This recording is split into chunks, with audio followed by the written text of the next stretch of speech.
Mateo 5. Hoy día vamos a hacer el ejercicio de pasear por algunos versículos de la Biblia, así que por eso es que tomé también la Biblia de papel para acompañarles, para ir al mismo ritmo que ustedes.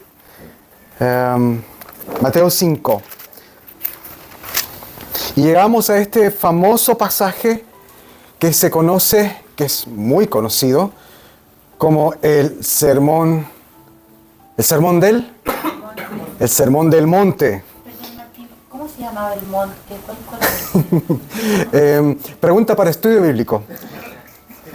Sermón del monte. No sabemos qué monte era. Mateo, ni Marcos, ni Lucas, ni Juan lo dicen. El punto es que Jesús se aparta y da este sermón largo, este gran sermón, esta gran enseñanza que compone una gran parte de Mateo. Y una cosa que nos debe llamar la atención es que de los cuatro evangelios, solamente Mateo registra el sermón ampliamente. Mientras que Marcos y Lucas ponen resúmenes del mensaje de Jesús, Mateo preserva en su mayor parte el gran discurso de la enseñanza de Jesús. Juan se concentra más en otros tipos de narrativa. Por ejemplo, Juan resalta el relato del aposento alto, la institución de la cena del Señor, el relato de la pasión. Pero en Mateo está el resumen más grande del sermón del monte. Eso ya nos debe llamar la atención. Es muy importante. Y quiero partir con el verso 1. Vamos por favor al verso 1. Dice, cuando Jesús vio a la multitud, subió al monte y se sentó. Quiero que notes el flujo de movimiento aquí, porque es muy importante. Hay tres personajes en este versículo. Tres personajes. Uno es Jesús, ¿no es cierto? El protagonista. El segundo personaje es la multitud, muy bien. Y el tercero, sus discípulos. Jesús, la multitud, sus discípulos. Nota el movimiento. Jesús ve a la multitud y él sube al monte. Entonces dice, continuando la lectura, sus discípulos se acercaron. ¿Notas cómo se mueve el movimiento de los personajes? Jesús se aparta de la multitud. Es muy interesante. ¿Y por qué enfatizo mucho en esto?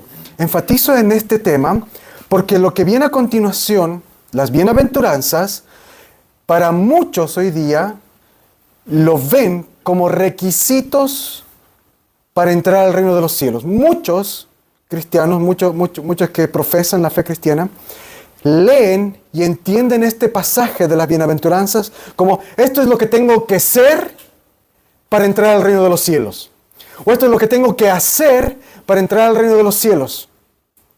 Pero nota que el pasaje claramente nos está diciendo que esta enseñanza de Jesús no es para las multitudes, sino para aquellos que ya son sus discípulos, ya son sus seguidores. En Mateo básicamente hay tres tipos de personas. Uno, están los religiosos, los fariseos, los escribas, los saduceos, que son enemigos de Jesús, son sus opositores, los que están en contra de Jesús. Luego están los discípulos, que son aquellos que han hecho un compromiso con Jesús, de seguirle, de creer. Los discípulos en Mateo son los que creen en Jesús. Pero también en Mateo está la figura de las multitudes.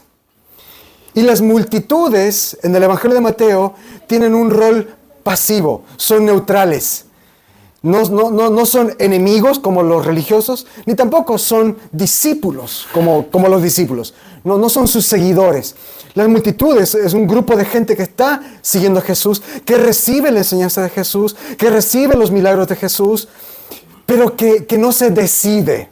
De hecho, vamos a ver en el Evangelio de Mateo que estas multitudes son como, tienden a ser llevadas por la corriente. A veces se muestran favorables con Jesús, alaban a Jesús por sus milagros. Están felices de recibir los panes y los peces. Pero después son fácilmente manipuladas por los enemigos, por los religiosos, por los fariseos. Y estas mismas multitudes que en un momento dicen, bendito el que viene en el nombre del Señor, después están diciendo, crucifíquenla. Entonces las multitudes en el Evangelio de Mateo son neutrales, están indecisas. Y vemos que en todo el Evangelio Jesús llama a estas multitudes a que sean sus discípulos. Jesús quiere que de estas multitudes pasen a ser sus discípulos.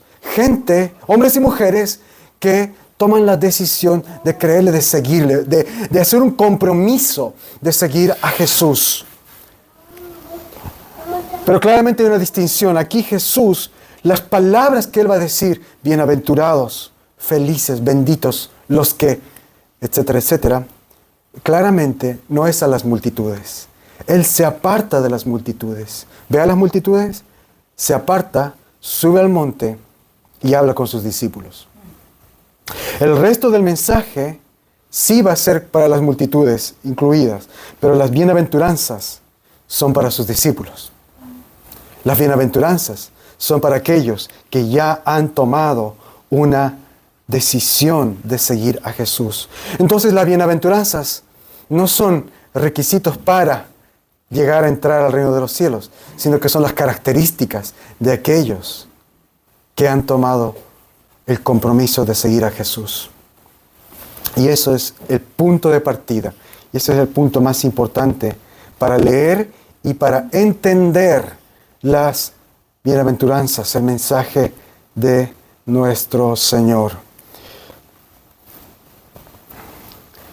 Y con eso vamos a partir con la primera bienaventuranza.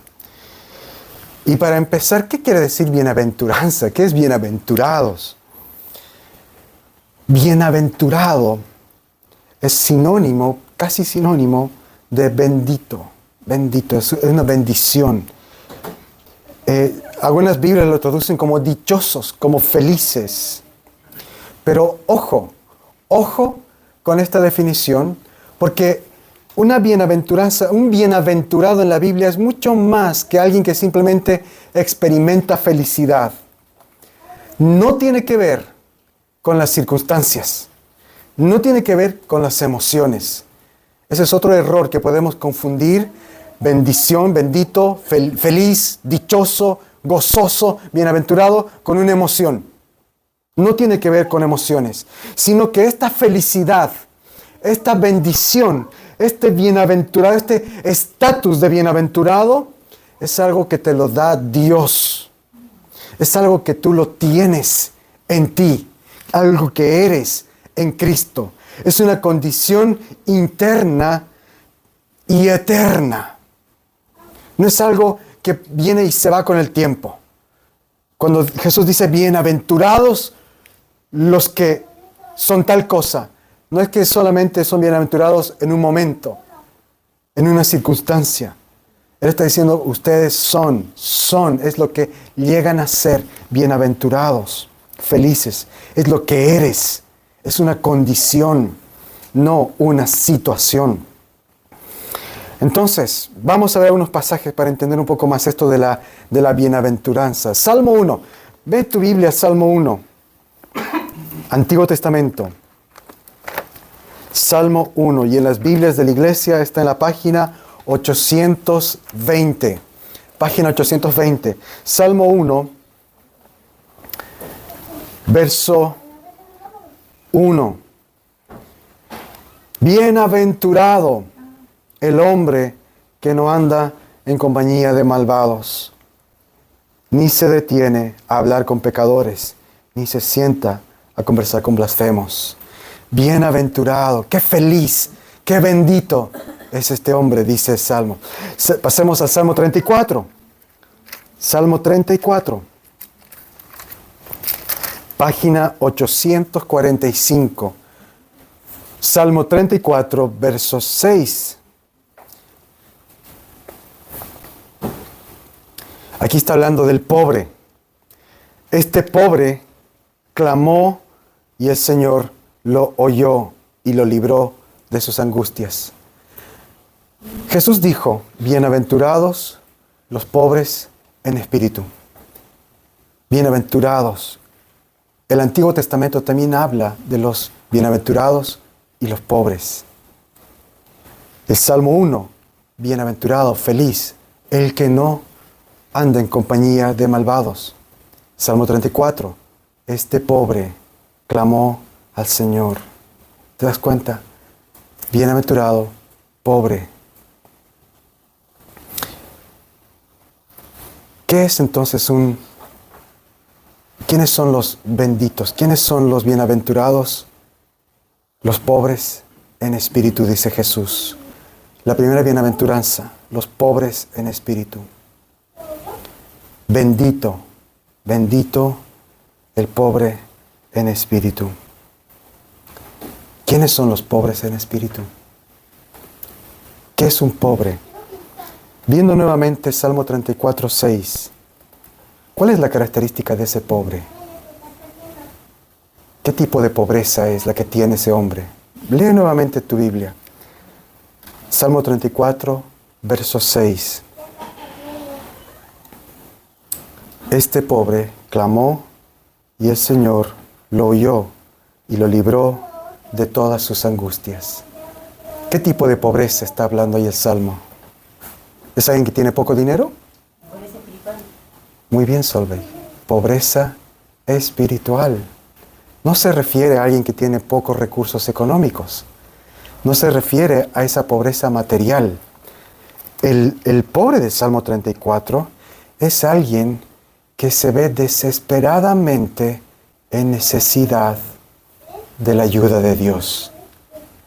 Soy pobre, necesito tu ayuda. Clama al Señor. Tiene angustias, tiene sufrimientos, tiene dolores. Se siente completamente indefenso, incapaz. Ese es el verdadero pobre en la visión bíblica. Ser pobre en espíritu no tiene nada que ver con las cosas materiales. Ser pobre en espíritu es reconocer que en mi interior yo tengo pobreza espiritual. Que en mi interior no soy rico espiritualmente. Ese es el pobre en espíritu. Puede ser alguien que quizás tenga muy buena situación económica, pero que llega al entendimiento de que por todo lo que tiene, a pesar de todo lo que tiene, de toda su riqueza, de todas sus capacidades, de toda su sabiduría, de todo lo que tiene, está completamente necesitado de la ayuda de Dios. ¿Te das cuenta? La persona que llega al entendimiento de reconocer que necesita de Dios es un verdadero pobre en espíritu. Independientemente de su estatus social, de su conocimiento o entendimiento intelectual. El pobre en espíritu es aquel que llega a un estado emocional, espiritual, donde ya su orgullo se ha reducido casi hasta morir. Cuando no le queda más orgullo, no le queda más confianza en sí mismo, autoseguridad, autoconfianza. No sé qué tiene que pasar en tu vida o en mi vida para llegar a ese estado. Pero hermanos, todos nosotros tenemos problemas del ego. Todos nosotros tenemos cosas que nos enorgullecen. Todos nosotros tenemos algo de nosotros que nos hace sentir más elevados, más altos, más fuertes que otros.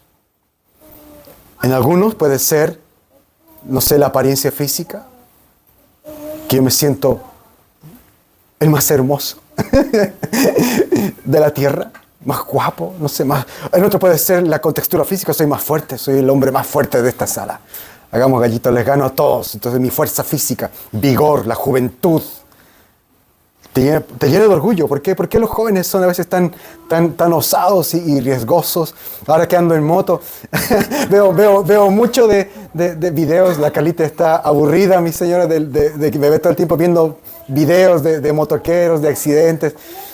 Porque trato de entender qué es lo que no debo hacer y cuáles son los grandes errores que conducen a los motoqueros a matarse prácticamente conduciendo moto. Y me ha llamado mucho la atención que la gran mayoría de accidentes de los motoqueros es por culpa de los motoqueros. La gran mayoría, estadísticamente hablando, es porque hay un tema de ego en el que maneja moto. Que se siente, no sé, el más bacán, ¿qué será? O el hecho de ir a altas velocidades, el poder pasar a los automovilistas y sacarles la lengua. Hay un tema de ego fuerte en la comunidad motoquera, de la cual ahora soy orgullosamente... No, mentira. De hecho, los motoqueros ni me saludan en la calle porque ando en scooter, así que es más como... Pero es un tema muy real, el ego. En los motoqueros, el ego los ha matado. Hay tantos que por ir rápido, por hacer estas acrobacias en autopistas, por pasar rápidamente... ¿Por qué? Es ego, es un tema de ego. Todos nosotros luchamos con el ego. Todos nosotros en algún momento nos sentimos fuertes en algún tema. Y eso es peligroso, no solamente para los motoqueros, sino Jesús nos va a decir, es peligroso para nuestra alma. Felices, bienaventurados, benditos los que son pobres en espíritu. El que está lleno de orgullo, de autosuficiencia, se ve a sí mismo como rico, rico de algo, pleno de algo, lleno de autoconfianza, lleno de ego, lleno de algo. Esta primera bienaventuranza nos está diciendo, es bendito, bendito aquel que tiene completa falta de orgullo. Aquel que se ha vaciado de su autoseguridad, de su autoconfianza. Aquel que se ve a sí mismo en un espejo espiritual y en un espejo espiritual ve a alguien pobre, miserable, necesitado. Ese es bendito. Entonces, este es un fuerte llamado a evaluar nuestras vidas y ver cuál es nuestra riqueza. La riqueza que nos está impidiendo ser pobres en espíritu. Queridos hermanos, hagamos ese ejercicio. Pídele al Señor, muéstrame dónde reside, dónde está mi orgullo, qué áreas de mi vida todavía yo tengo soberbia, qué áreas en mi vida me dan confianza, que no sean Jesús, que no sean el Señor. Y en esas áreas, hermanos, vaciémonos, despojémonos de esas cosas. Jesús está diciendo aquí, benditos serán, bienaventurados serán, cuando sean verdaderamente pobres en espíritu.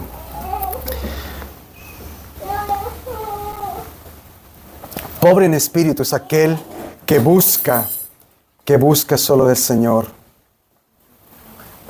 Aquellos que son aprobados por Dios. Los que se dan cuenta de su extrema pobreza espiritual. Los que viven como el que escribió el Salmo 34:6, que fue David, el rey David. Este pobre clamó al Señor y el Señor le oyó. Eso es lo que debemos anhelar ser ser pobres. Y en el Evangelio de Mateo, esos son los pobres que el Señor bendice. Los que vienen a Él reconociendo su completa necesidad de Él. Y hay muchos en el Evangelio de Mateo que se acercan a Jesús así. Gente que quizás por una necesidad concreta, como los ciegos, que se acercan a Jesús. Como el mismo Mateo, que era millonario, rico, pero que igual reconoce su necesidad de Jesús. Son pobres en espíritu. Aquel que reconoce su necesidad de Jesús. Y Jesús dice, estos pobres en espíritu, ¿qué va a pasar con ellos? Volviendo a Mateo 5, por favor, Mateo 5, verso 3. Bienaventurados los pobres en espíritu. ¿Por qué? De ellos es el reino de los cielos. Wow, lo que está diciendo aquí Jesús es que solamente aquellos que reconocen su pobreza espiritual, aquellos que claman por la misericordia de Dios, aquellos que entienden que no pueden merecer nada, que no pueden obtener nada por sí mismos, serán aquellos que pueden entrar en el reino de Dios. El reino de Dios no es algo que nosotros merecemos, ganamos o conseguimos. Es algo que recibimos solamente por misericordia y por gracia. El reino de Dios sobrenatural, eterno, es de aquellos que son pobres en espíritu. ¡Wow! Jesús está diciendo, ustedes son mis discípulos. Ustedes no son como las multitudes que todavía no saben qué hacer. Ustedes, les dice a sus discípulos, ustedes me han seguido. Ustedes han tomado el compromiso de seguirme. Benditos, benditos, bienaventurados. Sean pobres en espíritu. Recibirán el reino de los cielos. Eso es lo que Jesús quiere para sus discípulos, para aquellos que han tomado el compromiso de seguirle. Hermanos, debemos anhelar la pobreza espiritual. Debemos cada día buscar esta pobreza espiritual. Reconocer que yo en todo lo que está en mí, todo lo que soy, depende de la misericordia de Dios. Yo no tengo nada que ofrecerle, nada que contribuir a este reino eterno, glorioso, santo de Dios. Sin embargo, Él me acepta, Él me ama. Eso es la pobreza espiritual. Yo no tengo nada para darte, Señor. Nada en realidad que tú necesites. ¿Qué tengo yo que Dios necesite? Nada. Aún así, puedo darle mi necesidad. Y Jesús dice, bienaventurado el pobre, bienaventurado el que no tiene, porque ellos recibirán el reino de los cielos. ¡Qué maravilloso! El que no tiene recibirá todo. Este pasaje, no vamos a terminar hoy todas las bienaventuranzas, pero quise concentrarme en esta primera, la pobreza espiritual, la pobreza, los pobres en espíritu. Porque creo yo que el Señor nos está llamando a cada uno de nosotros a preguntarnos, ¿cómo están nuestros espíritus? ¿Cómo estamos en nuestro interior, en nuestro corazón? ¿Realmente estoy necesitado de Dios? ¿Sí, necesitado de Él? ¿Hambriento? Porque esa es la característica de un pobre, ¿no es cierto? Un pobre en lo material, un pobre que no tiene recursos, un pobre que está enfermo, es alguien que tiene mucha necesidad, ¿no es cierto? Un pobre, alguien que pasa hambre, que pasa frío, que sufre. Un pobre en espíritu es exactamente lo mismo, pero en lo espiritual. ¿Cómo estamos en nuestros espíritus, queridos hermanos? ¿Estamos así de necesitados? ¿Así de clamorosos? ¿Deseando, anhelando, teniendo hambre de Dios? ¿Hambre de su justicia? Bienaventurados los pobres en espíritu, porque de ellos es el reino de los cielos.